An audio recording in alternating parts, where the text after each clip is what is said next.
good day, grade 10s, and once again we are back together.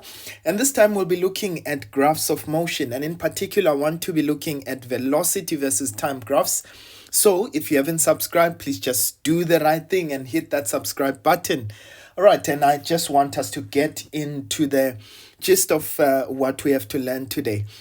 Right, now let's get right into it. So when we look at graphs of motion, first of all, I want you to note in physics or in mathematics, anytime that we talk about a direct proportion, so if I say A is directly proportional to B, right? So what that simply means is that anytime that I draw a graph of A against B, so A would be the dependent and B would be my independent variable, right?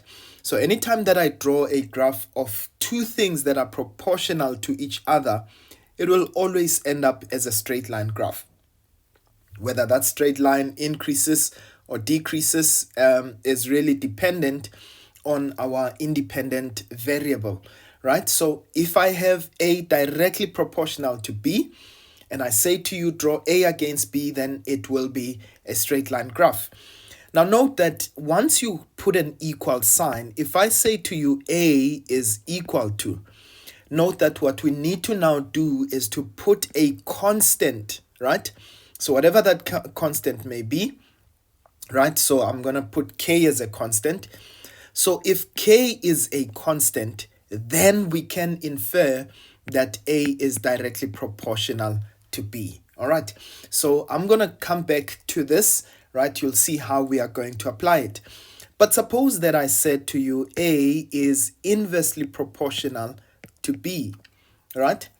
But now, if I say to you draw A against B, right? So if I say to you draw A against B, note that they are inversely proportional, so which means that the more I increase B, A would decrease, right? So what you end up with is a graph that looks like this, okay?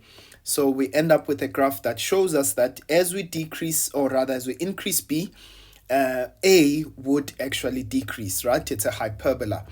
But note that if I were to say to you, draw a graph of A against 1 over B, notice another way of saying this, we can actually say that A is directly proportional to 1 over B, right?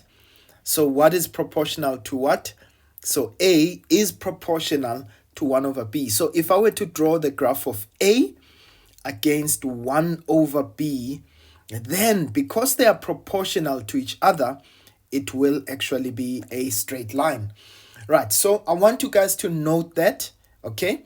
So, sorry, apologies. As we continue, we're going to actually explore this a little bit more. Right, now let's talk about a graph where we've got A directly proportional to B squared, right? Now you'd notice this from mathematics. If I say draw the graph of y is equals to x squared, that's a parabola, right? But why is that? If I say to you draw a graph of A against B,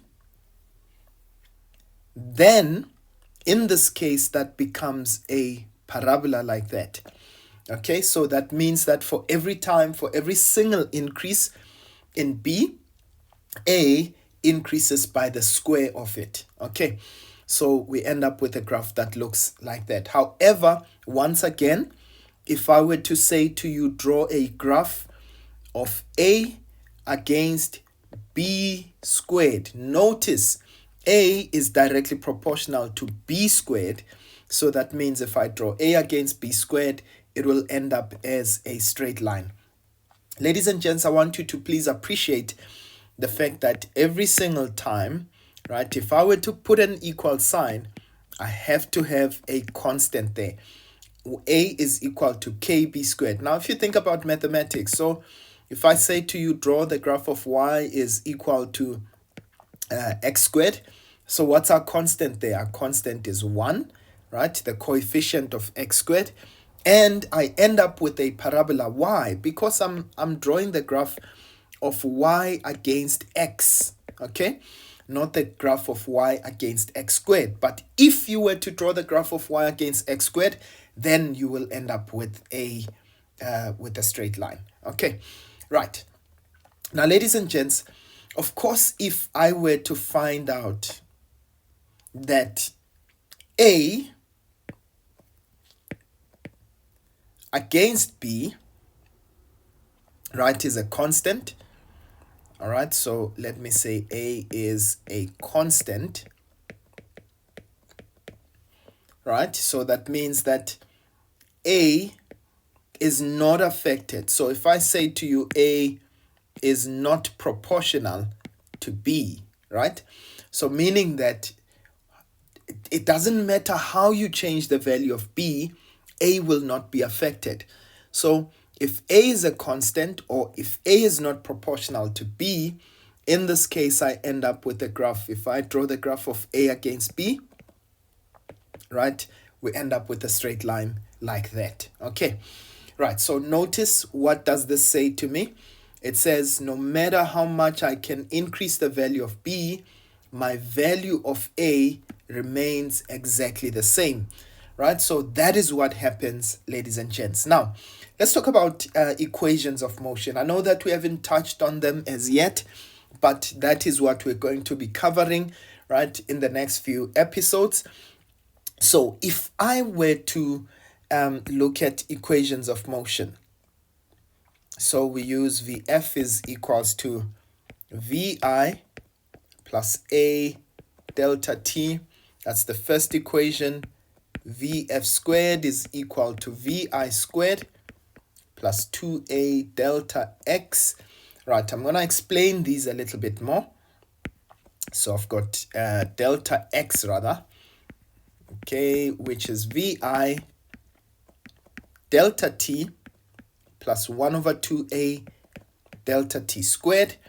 All right, so, and the final one is delta x is 1 over 2 x, or rather Vi plus Vf delta t.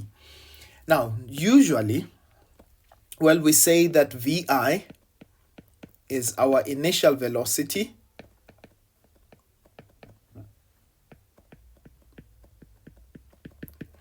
and Vf is our final velocity. So if you're looking at velocity between 2 points, okay, we're going to say that Vf would be the velocity at the final point, right? And then we've got acceleration A, right? So in this case, and by the way, notice that both velocities are measured in meters per second. So A represents acceleration. We did say that acceleration is the rate of change in velocity, right? So this is measured in meters per second squared. All right, and we've got change in time. So this is time, and this is measured in seconds, right? And finally, we've got, this is displacement. This is the displacement between 2 points, right? Displacement.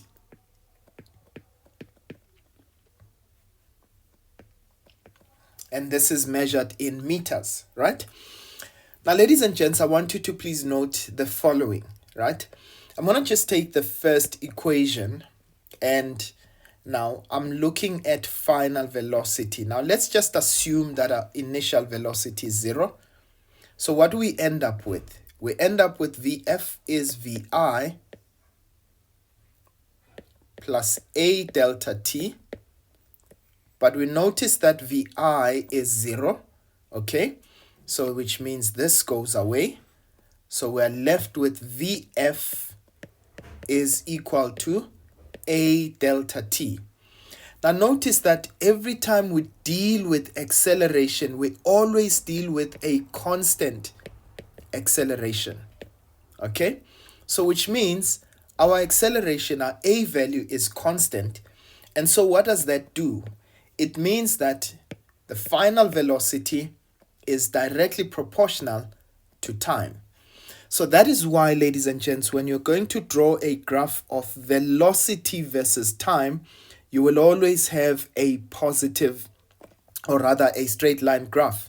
Why? Because the two are proportional with each other, right? So let's talk about the different scenarios when it comes to the velocity time graph, okay?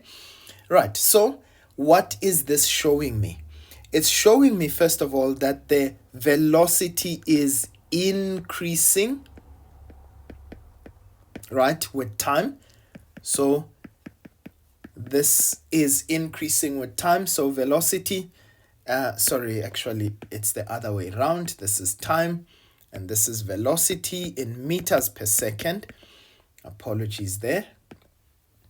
Right, so what is this showing me? It's showing me that the velocity is increasing with time. So it means that when I take the acceleration, now I want you guys to listen very carefully, right?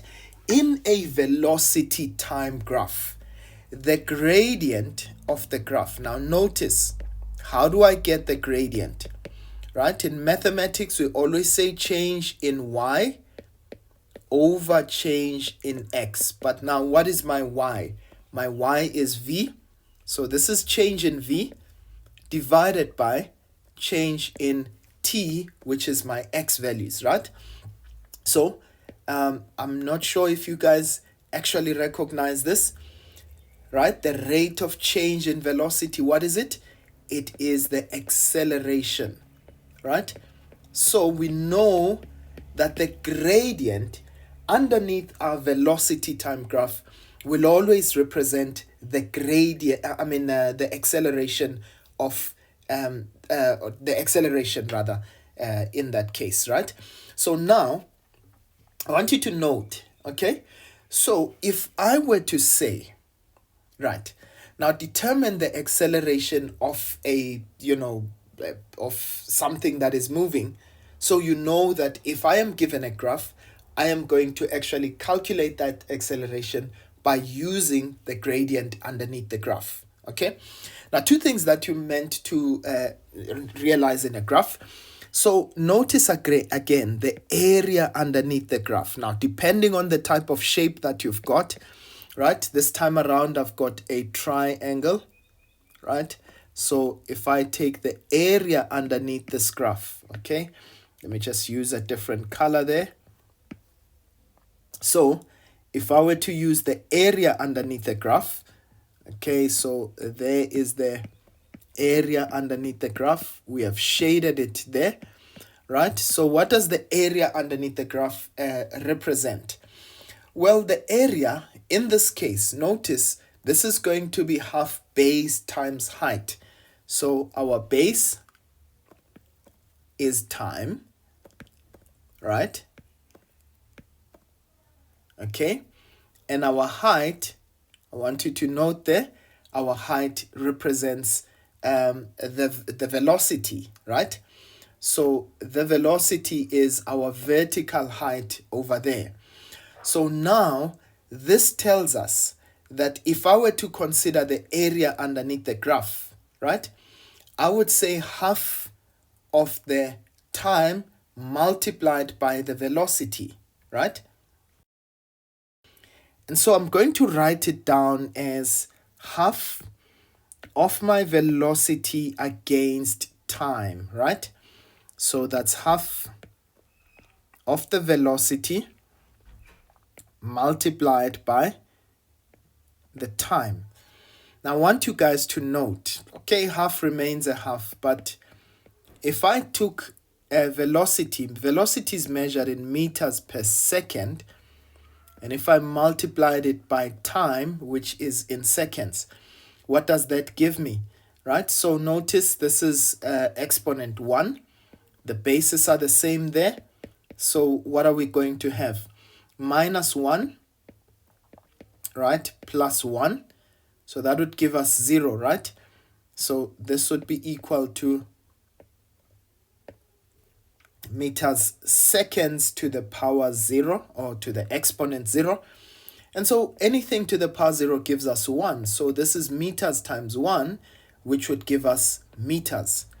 So what does that mean? It means in a velocity time graph, right, the area underneath the graph would give me the displacement. Okay, so this would be the displacement. Now let's get right into the gist of this. So if we look at the velocity versus time graph, okay, so here's a couple of things that we're going to realize. Firstly, if I draw for something, velocity versus time, for something that is increasing in velocity. So let's say we've got, an object that is moving to the east, all right, and it is accelerating to the east. Okay. So in this case, our velocity versus time graph, velocity, which is in meters per second, against time in seconds, that will increase, right? So this is for an object that is accelerating, right, in the positive direction, right? Now, what if it now moves at constant speed, right? So if I move at constant speed, it means that time has nothing to do with my velocity. It means that velocity is independent of the time. You remember what we said about things that are not proportional? So if I say to you, for constant velocity,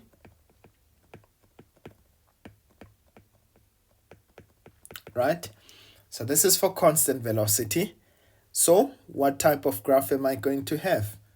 Right, because time does not affect my value of velocity, right? And so as a result, I will have a graph that is like this, okay?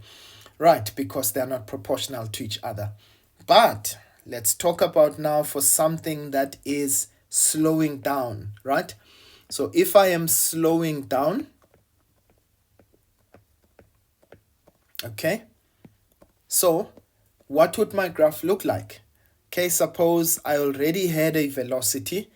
If it is slowing down, then I'm going to end up with a graph that looks like this, right?